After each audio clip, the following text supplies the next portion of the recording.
Welcome to the Blanco Wellness Podcast. Thank you for being here. Take a breath. If you found this episode, you are likely moving through something very difficult or accompanying someone who is. This episode is for both of you. The previous episode was about being with you in the pain. This one is different. This one is for the days when the pain is still there, but a little space has opened up. A little capacity to ask, what do I do now?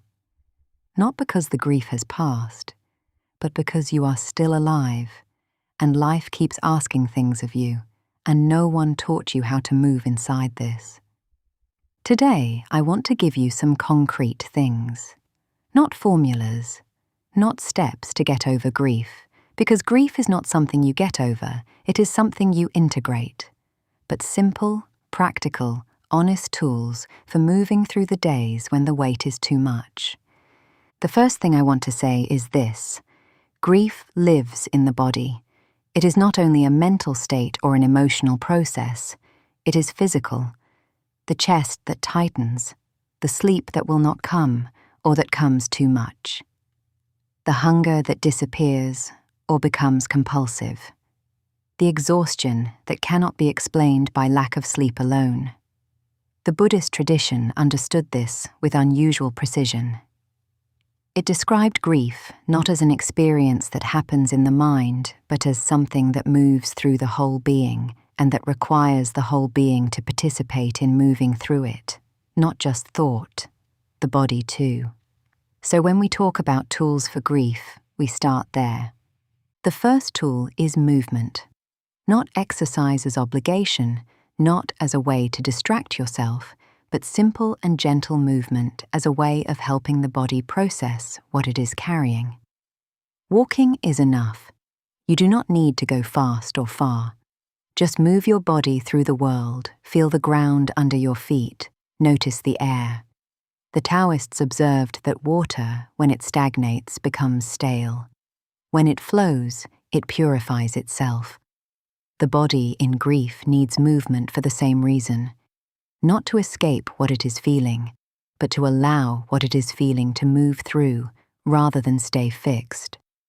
There is something in the rhythmic movement of walking that helps the nervous system regulate itself when it is in the sustained state of shock that loss produces. It does not make the pain disappear, but it creates a little space inside that staying still cannot always create. The second tool is breathing, and I want you to take it seriously even though it sounds simple. Buddhism has used the breath as an anchor for over 2,000 years, not because it is a beautiful metaphor, but because it is the only process in the body that exists simultaneously in the voluntary and the involuntary. You can control it when you choose to, and it continues on its own when you do not.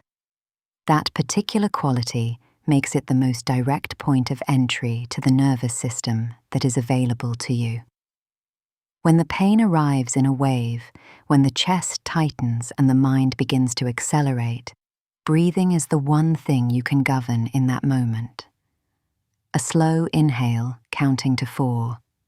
A pause, counting to 4. A slow exhale, counting to 6. 3 times. It does not eliminate the pain, but it tells the nervous system that you are safe right now, in this second, and that creates just enough space for the wave to pass without pulling you under completely.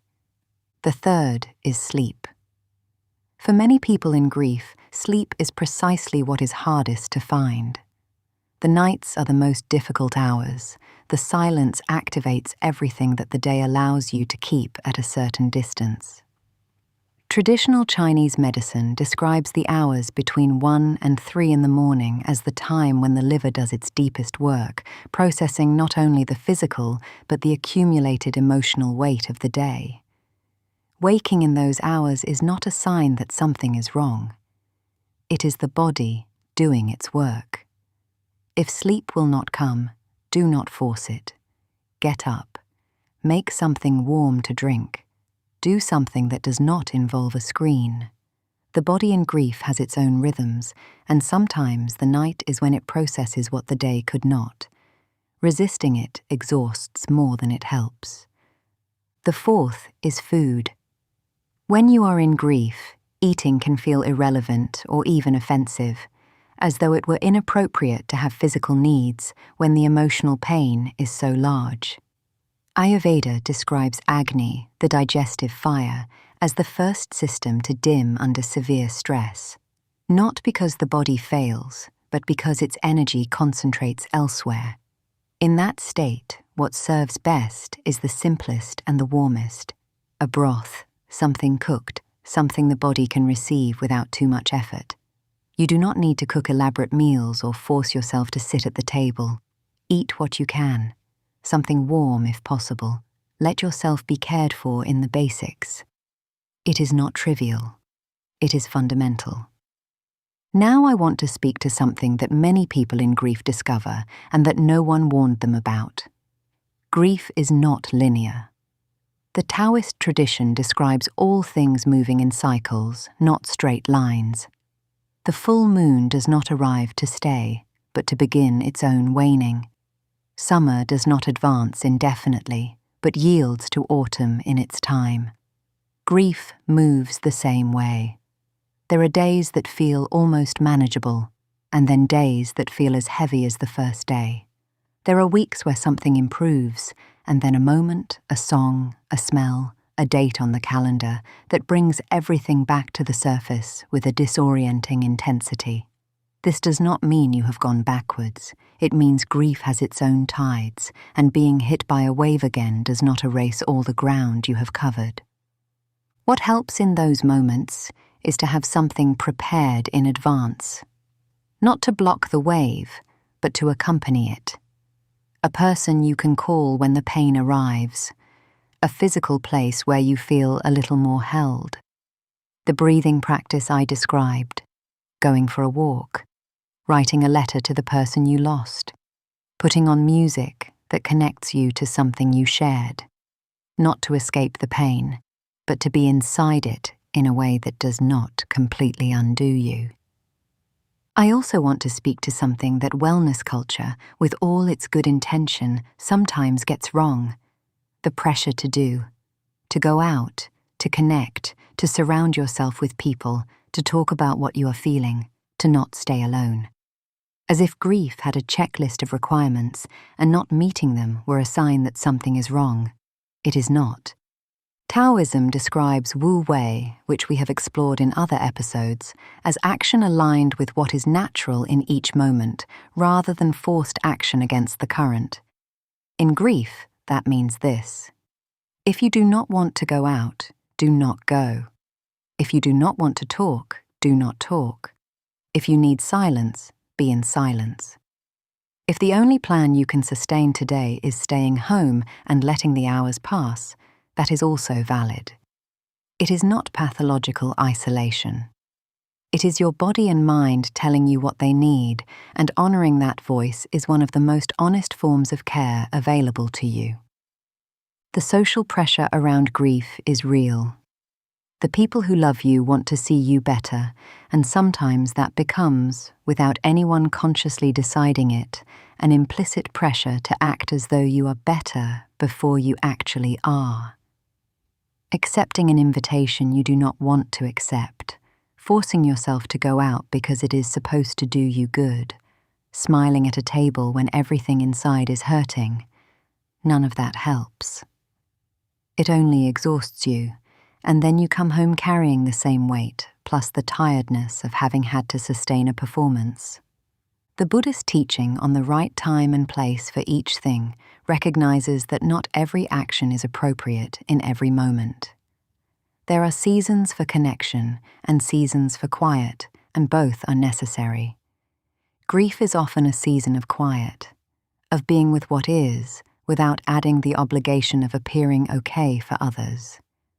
What is worth distinguishing honestly, however, is the difference between the solitude that nourishes you and the solitude that pulls you under. Staying home because you need silence and rest is one thing.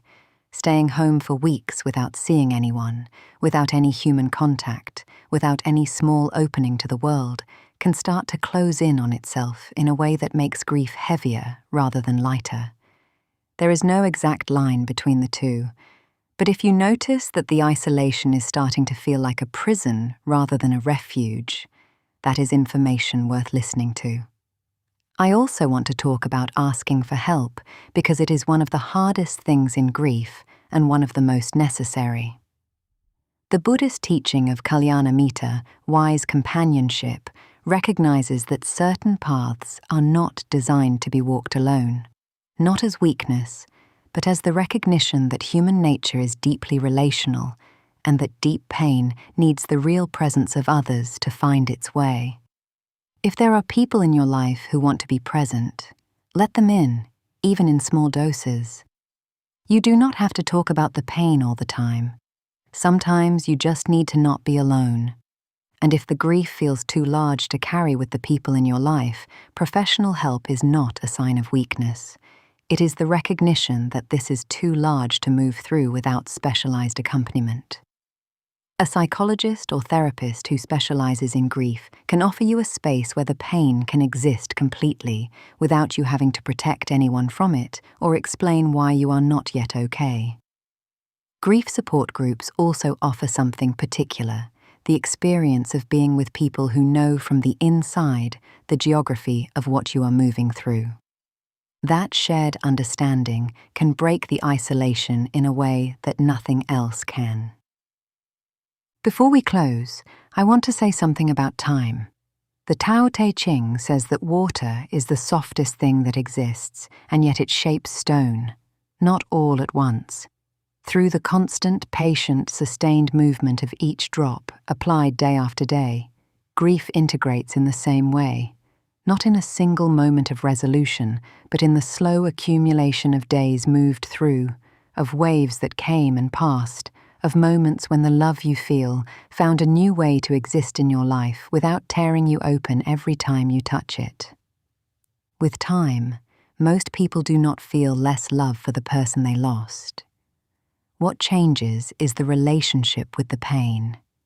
The pain does not disappear, but it becomes less sharp, more integrated into the texture of life. The person who is gone remains part of you.